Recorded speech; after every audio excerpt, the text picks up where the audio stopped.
Well, the debate has been happening for years, but some lawmakers believe 2019 is the year medical cannabis will be legalized in Tennessee. There are several people bringing bills this year. News Channel 5's Kyle Horan joins us now. And Kyle, those lawmakers are teaming up to convince others to pass what's been a pretty controversial idea. Right, it has been, and this is a new strategy for years. Lawmakers have been trying to get some type of medical cannabis bill passed, and those debates, they last hours in committees, and while it might make it through some committees, eventually it does just get shot down.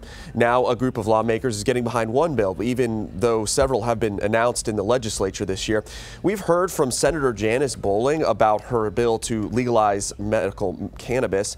It would allow whole plants to be grown and sold in the state, an idea which wasn't in last year's bill. Last year's bill was much more restrictive about what form of medical cannabis could be sold in the state, and none of it could be smoked.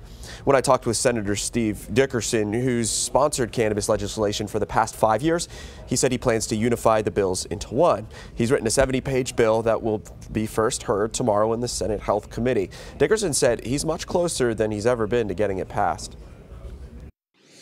This has been a real sea change in Tennessee. When I first sponsored this bill 5 years ago, I was virtually the only Republican to support it.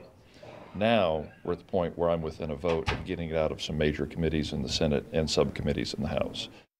And despite that rosy forecast, Governor Bill Lee says that he does not support medical cannabis legalization. So perhaps the biggest hurdle for them will be for Steve Dickerson to go to the governor and try to convince him or some of the other supporters to try as well. Reporting in the 5 Alert Center, Kyle Horan, News Channel 5.